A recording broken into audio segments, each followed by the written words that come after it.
Ready to make a real impact every day? Join the Active Day Home Care team and help clients maintain their independence in the comfort of their own homes. Make a difference in someone's life as you provide essential daily assistance and protect their health and happiness. Earn up to $20 an hour and enjoy additional perks like optional daily pay, 401k, paid time off, ongoing educational training, and more. Join a team that values care, compassion, and your professional growth. Visit activeday.com to apply. This is Tuvok. Mr. Neelix, in his own special way, has reminded me that I should let you know that you are listening to This Week in Geek with the TWIG crew exclusively here on thisweekingeek.net.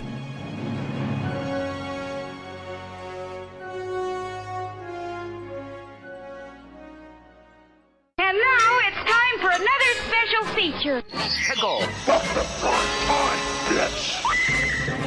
Hey guys, you are listening to thisweekingeek.net. But hey, this is not continuing conversations. I am not Michael Dismuke.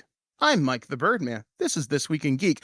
And of course, it is the pre-eve, whatever, for Free RPG Day that is happening this weekend on, well, if you're in Canada, it's Indigenous Peoples Day, so June 21st, but you should be going to your friendly local game store, getting all sorts of free RPG goodies. And I'm going to talk about some of those goodies on probably tomorrow or maybe Saturday morning when you're hearing this episode. So you can take out all sorts of cool free new adventures and source books and all sorts of cool things to make your tabletop game experience a little bit more interesting.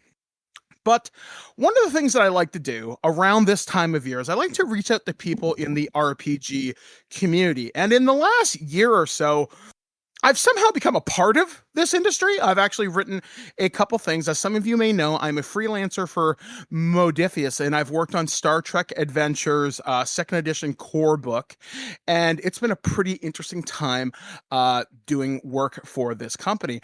And I wanted to reach out to the person who gave me my start. Now, this gentleman and his other compatriot, Michael Dismuke, I interviewed a while ago, and I decided, well, who best to talk about RPGs, about, you know, their career, their life in it, and just life, the universe, and everything. And as they called on their show, riffing. And I like to talk. In fact, more often than not, I don't shut the hell up. I decided to invite project manager, wears many hats for Star Trek Adventures, Fallout, and it is so hard to not say his name like this because I've listened to so many episodes of their podcast. So without any further ado, I'd like to welcome Jim Johnson. Hey everybody, I'm Jim Johnson. I'm the project manager and line editor for the Star Trek Adventures RPG and the project manager for the Fallout 2D20 RPG, both published by Modiphius Entertainment. Mike, thanks so much for having me on the show. Great to talk to you again. Yeah, it's been a long time coming because you and Michael interviewed me in December of last year when I think you guys were just about episode 200 of your podcast, Continuing Conversations. And it's something that I've always wanted to like chat with you in a more form where I'm the interviewer, you're the interviewee, because you have worn many hats. You've worked on Star Trek Adventures for what, like 7 or 8 years now? Going on 9, yeah. That's insane. And it's crazy, super crazy. and the fact that you've seen Star Trek, like the IP, come through so many different iterations in the last few years. We've had Prodigy, Discovery, Lower Decks, Picard. Star Trek came back in a really hard way, and now Strange New Worlds has announced they're gonna conclude in like 5 seasons is gonna be their end. We'll probably get more stuff as time goes on. I'm quite sure of that. Yeah. Fallout has really experienced a resurgence with the highly successful Amazon television show happening this year, and with season 2 coming out in December. You've got the finger on the pulse of some really interesting intellectual properties right now. Yeah. So, it's crazy how it all fell together. Yeah. So I guess, Jim, like, I don't know a lot about your personal history in the RPG industry. And when I get a chance to talk to people who've been involved in such an interesting career trajectory, where did this all start for you? Because like I'm guessing you didn't just roll out of like high school from like advanced Dungeons and Dragons second edition and said, hey, I want to work in this industry. So how did you find yourself in this weird, wonderful world of dice and paper sheets? Yeah, let's see. So I started. I mean, I started gaming back in the '80s with the AD&D Red Box, way back, and happily playing games. My group and I played a lot of the TSR games because, of course, that was kind of all there was at the time. So we did Boot Hill, Star Frontiers, Marvel Superheroes, D&D, a couple other ones, Gamma World, and then we moved on to other games. And in the mid to late 80s, I think we got into FASA, the FASA Star Trek RPG, and that was really amazing. And then from there, we did a lot of homebrew because I think the way we wanted to run Star Trek games didn't quite fit the FASA game system, and so we kind of kludged a more narrative game together and made it work. And then we tried out the Last Unicorns Star Trek game, and then the Decipher Star Trek game. And it was Decipher that got me started in the RPG industry. I'll go back real quick. I wanted to write for the Star Wars West End Games RPG. They had a quarterly journal called the Adventure Journal, and the Adventure Journal was open to submissions. And I was just coming out of college, and bright faced and not really aware of what really needed to go into a publishing career. So I spent probably 6 months working on a submission, and literally the day I was ready to put that in the mail, I read the announcement that they were going to cancel Adventure Journal and not do it anymore. And then, of course, West End Games, stopped doing the RPG altogether. So that was one lesson learned for me, is that if you see an opportunity, don't wait. Go for it. And because I sat on my butt way too long with that proposal, and missed my opportunity to work on, or at least missed my opportunity to pitch to Star Wars. But in the early, like, what was it, 2001 or 2002, when Decipher had the license to the Lord of the Rings RPG, when the movies came out, I rapidly volunteered to be a playtest coordinator, and then as a playtest coordinator, I got in with the line manager, Jeff Tidball, and I wrote a lot of fan content for the game just because I love Tolkien and I love the Lord of the Rings game. And so I created some non-player characters, I created some adventures, and just threw it online, just for fans to enjoy, as you do. And I got the notice of the line manager, and he offered me some work on the line, and that's really kind of where my RPG career started, is working on the Decipher RPG. I was in the process of trying to take on some work for the Star Trek RPG as well, because Decipher had the license to both Lord of the Rings and Star Trek using the same system. And I was starting to read outlines and starting to formulate what I was going to write for them. And that was when Decipher folded as a company. So I missed out on working on that Star Trek game. And then, of course, the Star Trek RPG kind of laid fallow for 13, 14 years, because as far as I know, nobody picked it up or tried to pick it up. And Star Trek at the time, of course, was kind of in a lull anyway, because we didn't have any new series, we didn't have any new movies until the JJ verse came out. So in the meantime, I did some freelance work for some other RPG companies and kind of kept my finger on the pulse of what was happening in the RPG industry. Nothing major. I worked on a handful of projects that unfortunately never got published, which was too bad. I think the big one being the Eve RPG that White Wolf is going to do, the science fiction MMO RPG that came out. We were going to do a paper-based RPG on that, and I wrote a huge chunk of work for that unfortunately will never see the light of day, which is just the sad reality of the industry sometimes, especially when you're working with licensed properties. And then I'm also a fiction writer like yourself. And I've been fortunate enough to have a handful of short stories and novellas published. And then I also self-publish a lot of stuff. I've got 3 novels and 3 novellas of my own work out there. And then I guess in 2016, I found out that Modiphius had obtained the license to do Star Trek. And so I sent in my resume, my CV, and said, hey, I'm available and interested. And they put me to work writing some content for the first edition core rule book. And because Modifius was super, super lean at the time, I mean, they didn't have a huge number of employees or freelancers, 12 years ago or whatever it was, no, not 10 years ago. I rapidly made myself invaluable. I started doing, I offered my proofreading, editing, writing, and then I started learning how to be a project manager. I mean, I had latent skills from my corporate background, but started getting in the weeds and took on the overall editing work on the first adventure book. And then Sam, the line manager at the time, gave me the lead writer job on the command source book. And that gave me an opportunity to like completely outline the look and feel of that book. And then that was used as the template for the operations book and the science book as well. So that's where I really got started with the project management side of things. And then, just kept doing that, kept cranking away on different projects for Star Trek Adventures. And then in 2019, Sam was ready to move on to another role within the company, taking over the brand and marketing team. And that left a vacancy at the project management spot for Star Trek. And since I had already been doing a lot of the work for the last 3 years, they offered me the role. And so I took that. And here we are now, six years later, and we're still going strong with the second edition. So, if you had told me 9 years ago when I was doing some freelance writing on the core book that I'd be where I am now, I would have laughed and said, "There's no way we would have the license for 9 years, much less me still working on it." So it's been a very fun ride, and I am grateful every day to have been in the right place at the right time to work on this. I mean, one of the things that I love about the Star Trek Adventures line, and you mentioned Star Wars West End Games. Yeah.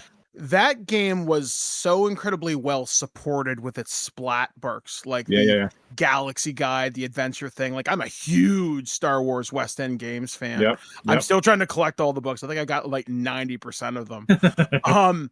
And just to see how well Modifius has supported with like adventure books, the different division books, the quadrant books, and everything. I haven't seen an RPG this well supported since, I would argue, either West End Games, Star Wars, maybe the White Wolf stuff with like all the different clan books and all the different lines there.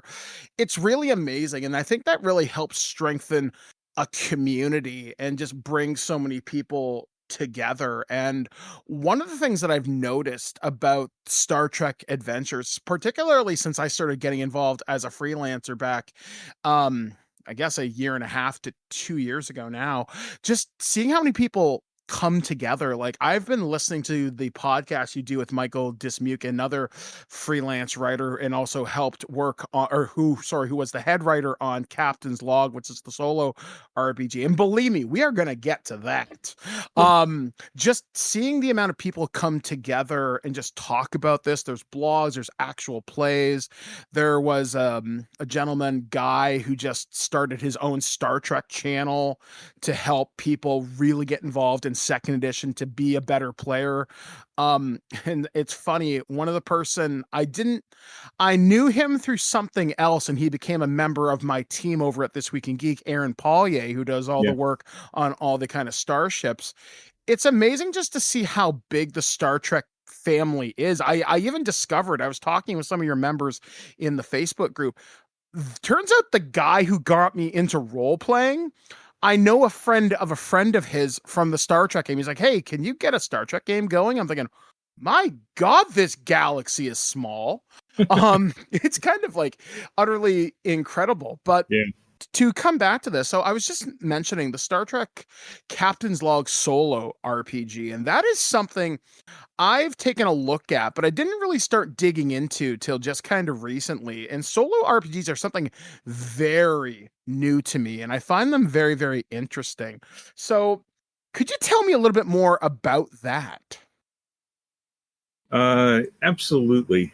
So there's a couple of topics you mentioned that I want to come back to at some point, but I wrote them down, so we'll circle back.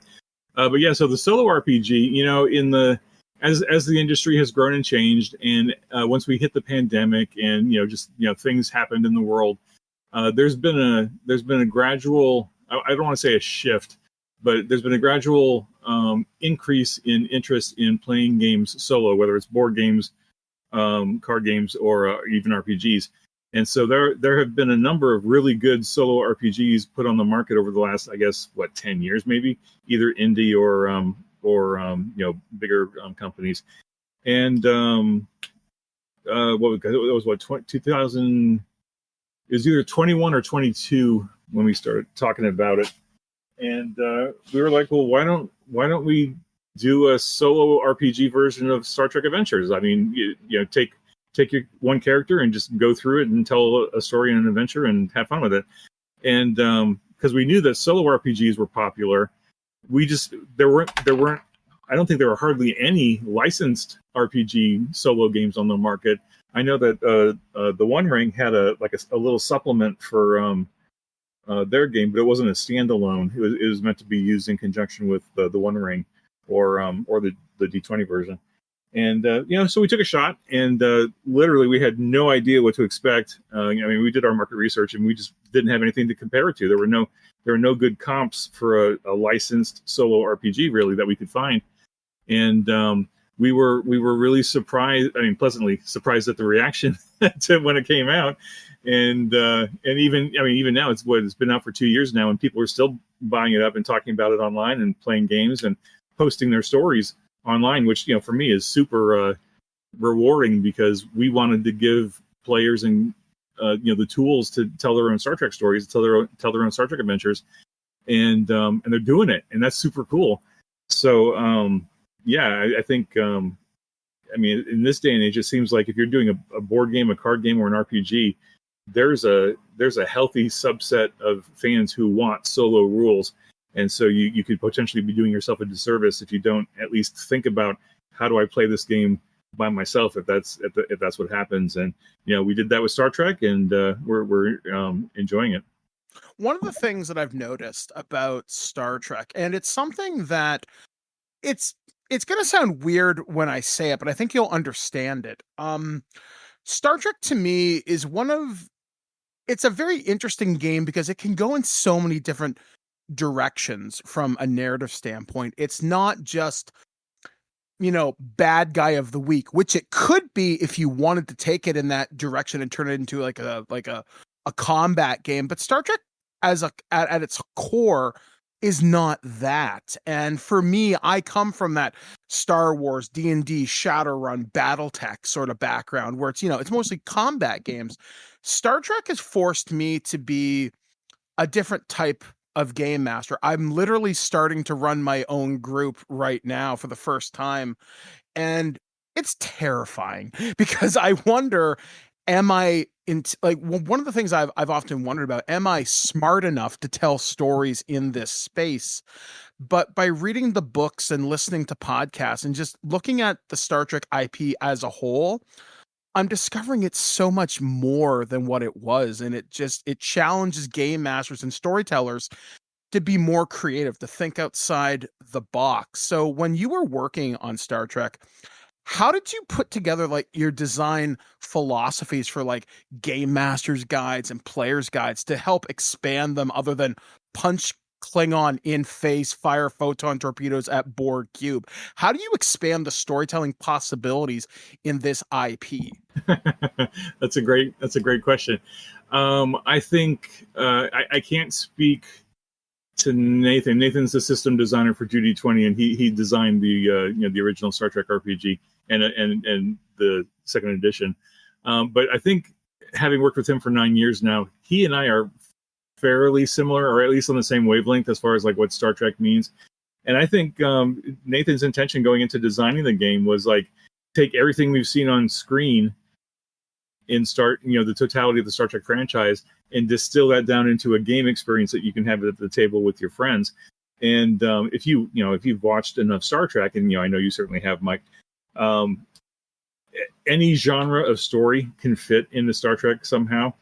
And it's hopeful, it's optimistic, and it's more focused on the human experience and the human adventure of exploring strange new worlds and seeing what's around the next corner and what's around the next planet. And there's a nebula over there, let's go check it out. So it's a lot more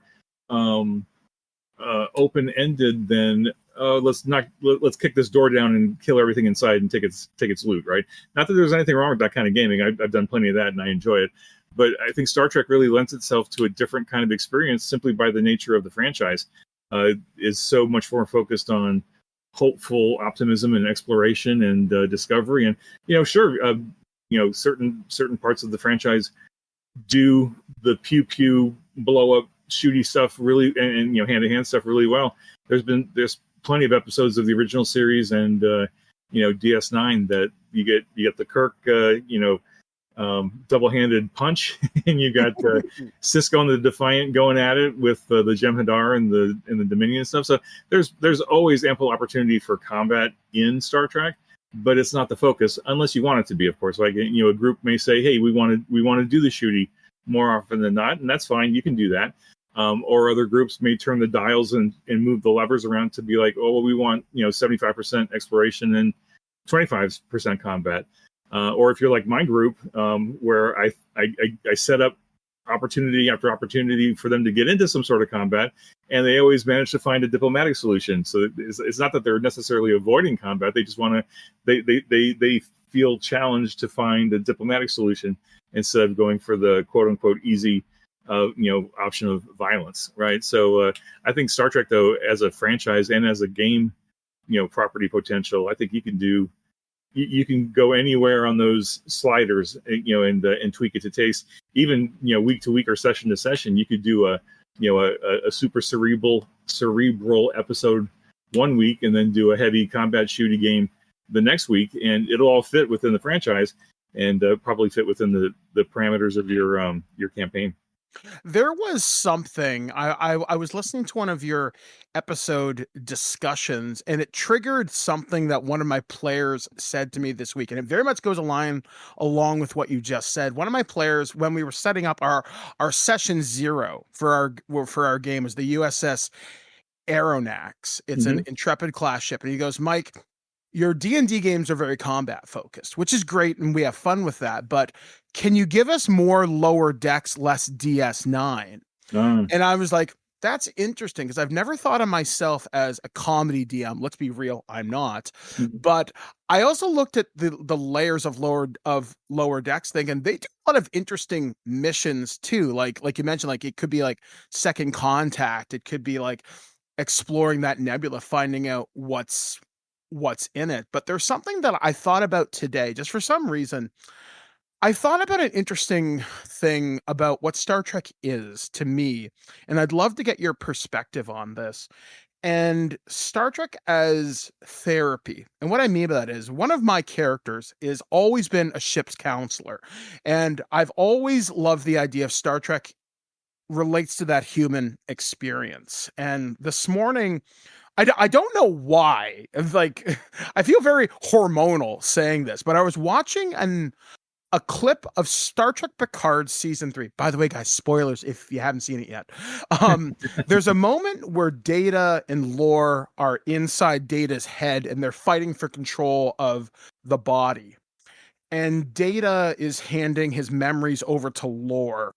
And Lore is like, haha, I've won. I'm going to erase you. And Data's like, I know. And he's handing him the memories of the things that he's loved. His love for Tasha Yar, his cards from his friends on the Enterprise.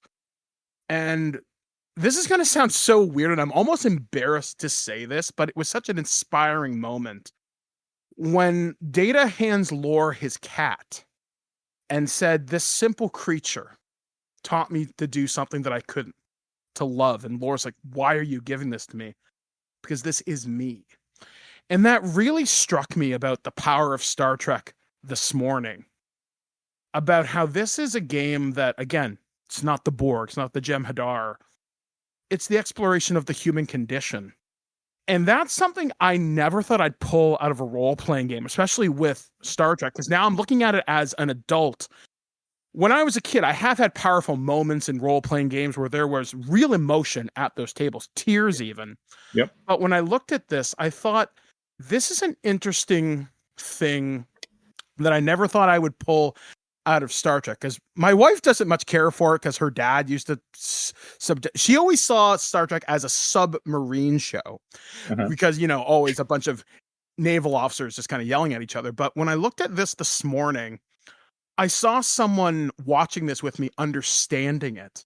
And I just wonder what your perspective is to look at Star Trek from that human experience, to tell that really emotional storytelling that I don't think the other games have the possibility to do. I think if you have a really creative storyteller, you can have creative Dungeons and Dragons stories. You could even have powerful mech warrior stories with like clan members discovering something. But there's something about Star Trek that I think makes it a little bit easier because it is so rooted in exploration, not just of the unknown and science to what's out there beyond the solar system, but also what's inside ourselves. So I'm just curious to hear your thoughts on that.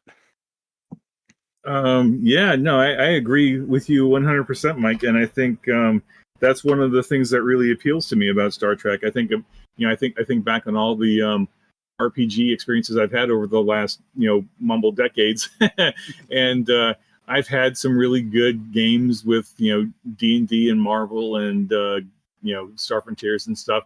But the most powerful RPG experiences have always come from Star Trek.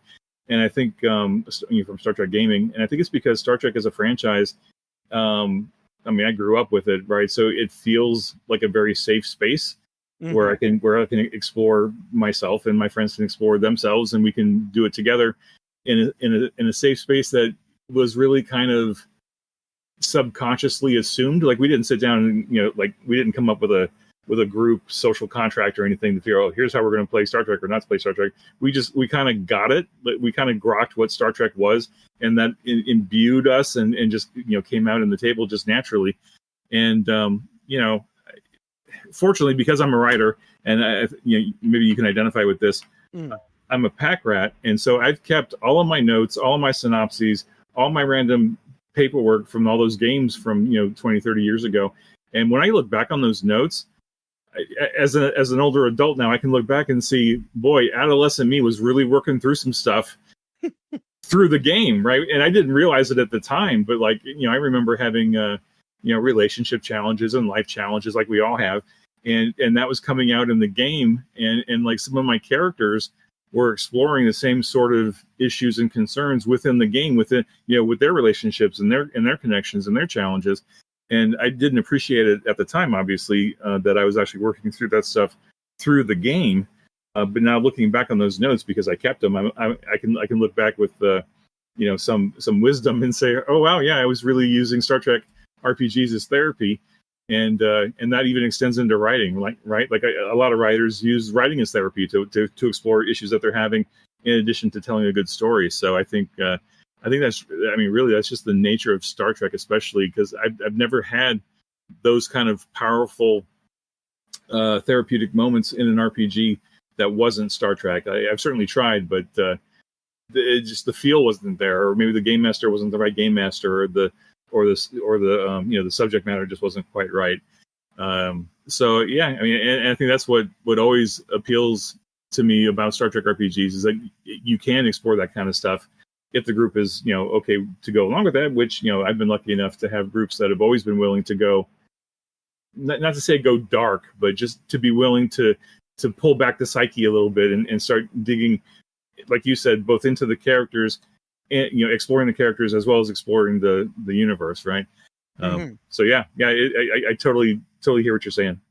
There was also something that one of your most recent releases that a bunch of you worked on, you, Michael, Al, and others, was the most recent technical manual. And I shared this story on the Facebook group, but I want to share it with the listeners too. So Al wrote a chapter on medical technology. And for many of you listeners, it's not a secret. I've been an amputee for about 7 years now, since 2017. I use a power wheelchair. And Al wrote a section on wheelchairs, and he was talking about, well, in the future, starship hallways, there's going to be regular manual chairs. Not all the chairs look like the Captain Pike Professor X floaty hover chairs and all this stuff. And there was a piece of artwork in that book, and I wish I had the artist's name. And it's from, I want to say, the Discovery era esque.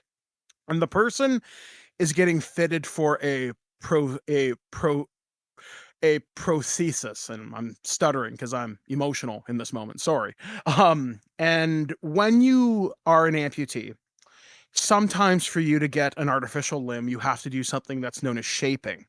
And that involves you taking months or longer to wear a bandage, and it shapes your residual limb. That's what an amputated limb is called, to fit inside the socket of this prosthesis. And I looked at this piece of artwork and I had a moment because I was not able to get an artificial limb just due to various medical factors. But when the artist put that together, and you could see the doctor or the nurse or whoever it is, the medical professional, helping this person fit this piece onto this patient, that showed me something I don't think I've ever seen in any RPG book ever.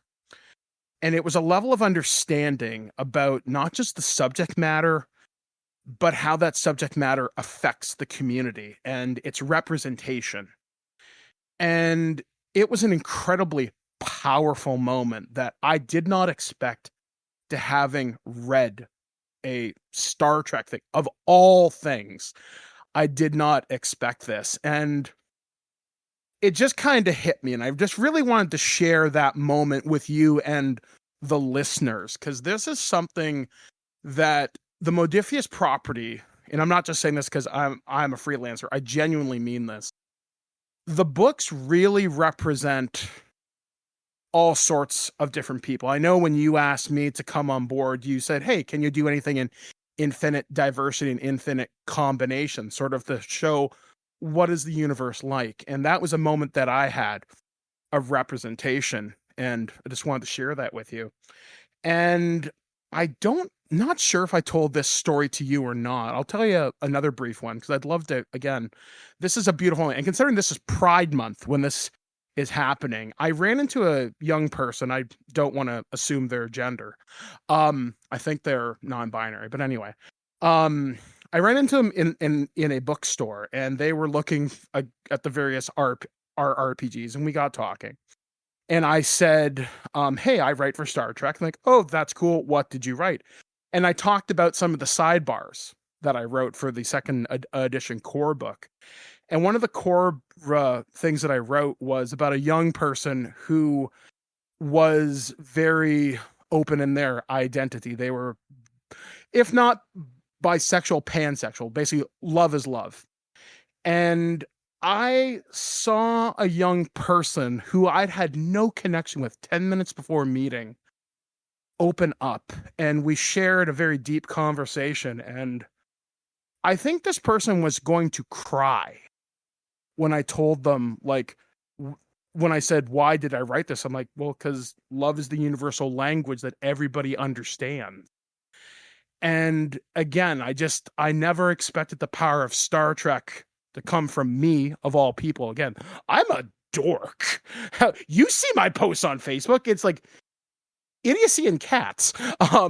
And just to have two moments, one from reading another author's work and then having my work affect somebody, I did not expect that. And it was just a very powerful moment. And I just wanted to let you know, as the project manager, that you and everybody else at Modiphius have created something incredible, that it speaks to so many, and seeing so many different conversations online, so many people come together, so many people have formed friendships and more on the Facebook group, and just all the different podcasts out there. It's really quite incredible. And even I've made friends in this community. Like Aaron Paulier is one of my best friends I've ever podcasted with, and he's a fun guy and probably the smartest guy that I know. And also talking with Michael Dismuke has been a very interesting time too. I love that guy. And yeah, it's just that's something that I just wanted to share with you while we have this conversation. Yeah, that's really powerful, Mike. I mean, I remember reading your post on Facebook when you initially posted it, and I was sitting here reading it and smiling and crying at the same time. I was like, yeah, okay, people are noticing, right? So it's so hard to tell sometimes. And I've never been one to pat myself on the back and say, hey, look what we're doing for representation. Woohoo! We're just doing it because it's the right thing to do. And it's so rewarding to hear that feedback to say that, we're getting it right. And, I would certainly invite people to say, oh, you got this wrong, you got that wrong, so that we can course correct. But I don't know what I can say other than to say that's just a really powerful story. And I am so grateful that you shared it, and that, the artwork that Louis Marion did with Ariel Aurier's art direction, hit you in that way, and that it was positive and meaningful, because I've been doing that since the command source book. I was really intentional about creating more opportunities for positive representation in the artwork, as well as in the people I hire, but also in the text. And it's super, super gratifying to hear that someone's noticing, right? It's, again, I would never seek praise for this kind of stuff, but you do the good work, and because it needs to be, it has to be done. And it's always a positive when someone sees it and says, "Oh, you know what? I see what you're doing," and that's right within the wheelhouse of what the Star Trek at its best can be, right? Because we've seen some amazing representation on screen over the last 60 years. I think there's places where we could, there's still room to see more. I think they've still got a lot of work to do in some categories. not that we want them to check the box, but I think they're due for some deeper representation for things. And if I can represent some of that in the artwork in the game, then I'll do it, because our budget is different than a multi-million-dollar TV show. But we can still do it, because it's the right thing to do. So thank you for seeing it, and expect more to come. Yeah, and that kind of leads me to a couple other conversations as we continue to work through it. You said you wanted to swing back to a couple things. So what were some of the other things that you wanted to pick up on? Because I've got things that I want to talk with you about, but if you got other things that you took kind of notes saying, that's interesting, let's roll with that, as this is a very progressive and very fluid conversation. So I'm up just to yap today, and I'm feeling good. I'm glad to hear it. I think one of the things I wanted to just briefly touch on, and they're related, I think, it's a reflection on how the industry has changed since the early 90s, when West End Games and like Twilight 2000, those were the two RPGs that came out that I was really excited about, partly because of just the wealth of material that came out for those two games. West End Games Star Wars, of course, had loads and loads and loads of hardback supplements, paperback supplements, the Adventure Journal digests. There was just all kinds of great, stuff coming out. Vast majority of it was black and white pages with color covers, because that was what the industry did at the time.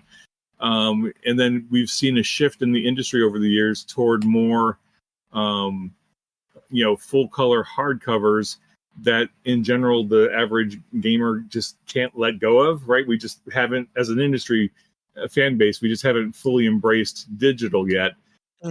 Which I get, because there's a lot to be said for picking up and enjoying a hardback. And then but because I grew up on West End Games Star Wars and Twilight 2000, that concept of a game line stuck with me. And so when I took over the Star Trek RPG, I was like, okay, how do we do that in the modern era, where we have to do a mix of print products and digital products and other products, and how do we feed the fan base a lot of cool content at different price points and different types of stuff? Can we give away some free stuff? Can we do some paid stuff? Can we do some cheap PDFs? Can we do some more expensive hardcovers? How do we make this work? And, we were constantly experimenting with the line. We did a standalone adventure PDFs for $4.99 or something. And we did the bigger hardcovers. We haven't really explored softbacks, partly because we don't get the sense from the fan base that they're willing to buy soft covers, right? Like the Player's Guide, the Geekmaster Guide, and Captain's Log, those were all digest size, but we went with hardcover because we thought that's really what the industry is expecting from a licensed RPG.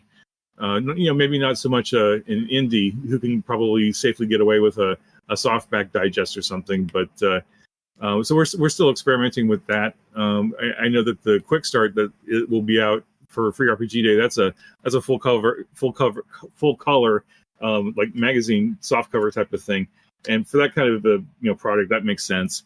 And the game toolkit, that was a soft cover, booklet packaged with the screen. But gosh, there are days, Mike, when I kind of wish we were back in the 80s so that I could just, knock out, 10 soft covers a year in addition to digital stuff, because like the market's hungry and the fans want the niche products, right? Like it'd be cool to do some really niche things for the game because there's the demand for them and there's interest in them, and there are gaps in, like, if you look at the Star Trek RPG meta across 40 years of all the different products that have come out, there's still things that haven't really been explored yet adequately in an RPG. And it'd be cool to do like a 96 page soft cover and just kind of like fill that hole a little bit. But the realities of late market capitalism is a thing, and we have to focus on what we're confident is going to sell. So it's just interesting to look back and see how the industry has changed over the last 20, 30 years, and to be where we are now. Still putting out good content, I think, but at a cadence that isn't what West End Games or Twilight 2000 did, because the market has shifted so much. Yeah, like one thing I found, like just to look objectively, is I find the releases, they're steady enough that if you want to keep up with it, it doesn't hurt the checkbook too bad. Uh-huh. And you're always servicing something. Like we've had supplements for the animated series, multiple crew packs. I was surprised when we had the animated series when that came out. We got the iconic villains and stuff like that. The mission briefs are really fun. Like, and those come out like kind of frequently. And you mentioned the quick start rules for free RPG Day, which is again happening on Saturday. Yep. For those folks out there, this is a wonderful time to get into Star Trek, because now that the rules have advanced to second edition, there's a lot of there's a lot of things that have made the game a lot faster and a lot easier to understand. I know in my group, I was able to explain the 2D20 system in like 5 minutes. And that is really something I think a quick start rule set should do. Like you should be able to like, boom, we're ready to go in like half an hour at most. Yeah. And it's kind of fun just to see this in like its full color, like out there for such an event. Like I interviewed the people last year for free RPG Day, and it's really exciting to see this hobby. Like you and I come from around the same time period where it was like maybe you'd play around your lunch tables. I know up here in Canada, with like they're hosting a Critical Role event at a movie theater, I think this weekend actually, and that's something I never thought I'd see. I mean, it's in popular media, it's been in Stranger Things, it's been in The Big Bang Theory, it's been plot points of we just had a big large Dungeons and Dragons movie a couple of years back. Mm-hmm. It's exciting to see the hobby in this space, and with so many companies doing so much good work. I don't know. It feels kind of nice just to know, hey, we're the cool kids now, which is kind of like outstanding. Yeah. And I want to ask a little bit more about your RPG past, because you mentioned you started way back when with the Red Box. So if I could access your very own version of L-Cars, who was your first character, or what was your most memorable character you've played during your RPG career? Oh man. Including Star Trek or including Star Trek? Yeah. Okay. Either who was the most impactful or the most cringe. I'll take either or. Surprise me. Well, I mean, it's hard to say cringe. Although now that I'm looking back, it was totally cringe at the time, but I didn't know it because I was in the middle of it. You don't know it's cringe until you're like, oh wait a minute, what was I doing? My one of my early D&D characters was a human, sword and board fighter, really bog standard, because I was intimidated when I was a kid. I was intimidated by the spells, the cleric spells and the mage spells, and I was like, I don't want to figure all that stuff out. I just want to go bash stuff. So I'll be a human fighter. That was simple and easy. And because I was reading a lot of Anne McCaffrey and Terry Brooks at the time, I was like, you know what? I really like the character of Fëanor. in the Dragon Rider series, and I really like the Omsfords in the Terry Brooks Shannara series. So my first my first character's name was Fëanor Omsford. He was the human sword and board fighter, and my game master, we or DM, I guess, we played that campaign for like 2 years, and that character, we were playing Redbox D&D, and then I think we graduated to second edition AD&D when it came out. No, it was before second edition, so it was Redbox. It must have been Redbox or one of the boxes of advanced D&D. He went from first level, and the campaign petered out around 15th level, and by that point he and actually this harkens back to our earlier conversation about how you can explore characters in an RPG. He got to the point where he had a manor and responsibilities and things at home, so he was actually spending more time at the manor dealing with like lord stuff and not actually adventuring much anymore. And I transitioned to playing his son as like the go out and kill and loot to play the game. So that was actually interesting because that was almost a prototypical. That was like a precursor to playing Pendragon, which is a generational game, and you're expected to kind of retire your lord and then play his son and then play his son, et cetera, et cetera. So that D&D game was, now that I'm thinking about it, it was interesting because that character progressed from first level to 15th level, and the more advanced he got, the less I played him as an adventurer. So that was really interesting. So, but looking back on it, though, it kind of cringed because I literally pulled the names out of two different fantasy series and just went with it. So yeah, that was fun. And then the other character that meant a lot to me, and I still look back fondly on, was the character I played in a bunch of Star Trek RPGs. The very first Star Trek RPG I played, he was the operations officer on a Nebula class ship, and even though that game collapsed and we went to different games, I kind of kept the same character, and he gradually progressed from operations officer to second officer to first officer, and eventually he became the captain of his own ship. And that campaign went on for 45, 50 episodes or something. And so that character, Robert Delacourt, he was my character. I mean, he was, again, looking back and talking about how I was, using the RPG to process life and relationships and challenges and all that stuff. He was really my analog for a long time, and then I grew up and kept going. But I definitely look back on those years as formative for me as a person, but also as a gamer and a writer and everything else. I think those are the two characters that really I strongly remember from all those years of gaming. I gotta say, it's nice to meet another Anne McCaffrey fan. Yeah. I read the Dragon Riders of Pern growing up.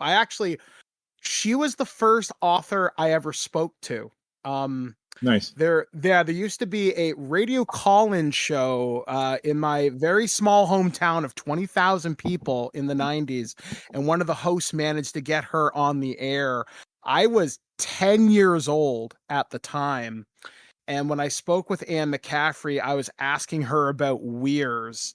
And she said to me, "Young man, you are the only person I've ever met who's ever pronounced that correctly."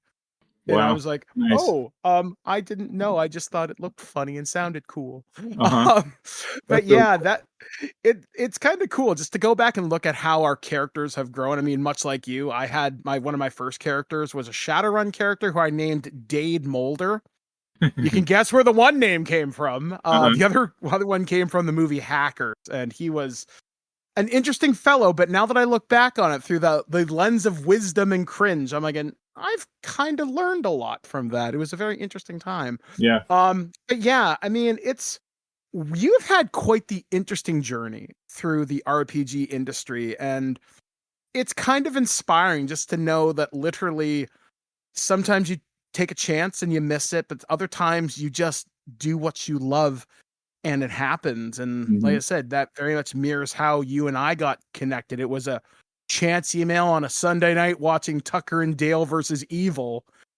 And now I'm part of this wonderful crew of talented individuals, lovely individuals. And it's been quite the adventure, and I'm honored to be a part of it. I'm honored to know you and to ever grow the family, to invite more people in to play with us. So as we begin to wrap things up, Jim, I guess I got to ask the Section 31 type question.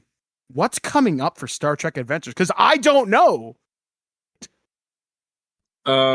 Well, I mean, let's be honest. You know, to some extent, right? Because I commissioned you to work on some stuff that's coming down the road, and you may not. Obviously, we can't talk about it right now, but so I mean, you know to some degree. But yeah, we just released the technical manual just a couple weeks ago, as of this recording in mid-June, and that's been very well received so far, which I'm very grateful for. And we've got another major release for 2025 coming up pretty soon. I think we've got we'll do a pre-order and global release on that, just like we did for the tech manual. So I'd say folks sign up for the newsletter, keep an eye on the Modiphius Discord, keep an eye on the Modiphius blog. There'll be more information coming as it's ready to come out. Plenty more stuff to come after that, but specifics I can't really talk about yet. But you can reasonably expect, another major release in 2025. We have a couple PDF releases coming as well, and we'll keep trucking on. I'm in a fortunate position too, where I get to write a blog post every week for the game about different topics. And we know that the third season of Strange New Worlds is coming up here in about 4 weeks.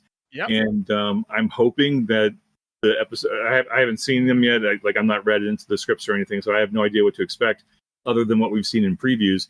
But I'm hoping that I can cobble together some quick blog posts that connect the game to what we're seeing on screen, just to give fans, some of that more immediate excitement. The blog posts are the fastest way for me to get content and thoughts out to the fan base, short of just posting on social media. But so Star Trek Adventures has been going strong for 9 years now.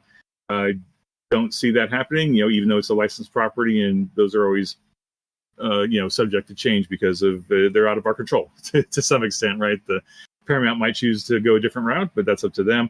So far, we've been really happy. They've been very happy. So all things considered, I think we'll be doing this for a while, and I hope that you are available for more work, because I love what you've done, and I hope to get you involved more. Sky's the limit at this point, so we'll keep charging along. Absolutely. So once again, Jim, thank you for joining us here on This Week in Geek.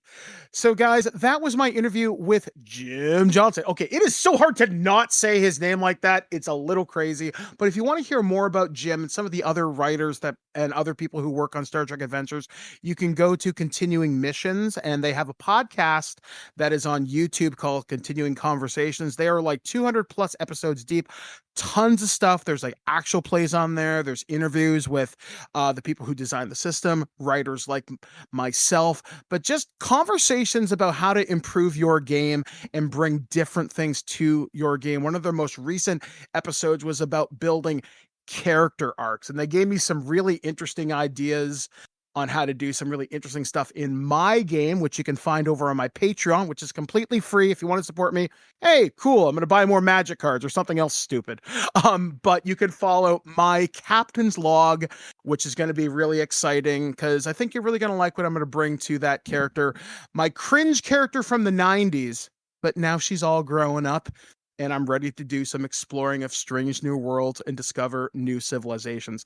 So anyway, guys, there's going to be more content coming up here on thisweekingeek.net over the next couple of days. There's going to be a free RPG Day special where I look at all the material that has been available, what is awesome, what is not so awesome, but more often than not, it's generally pretty kick-ass. Plus, I'm going to be talking with Al Spader next week. He designed the Sentience RPG game. He's also worked on Star Trek Adventures as well, and he's now involved in the collectible card game space. So we'll be talking about that next week, so look for that interview.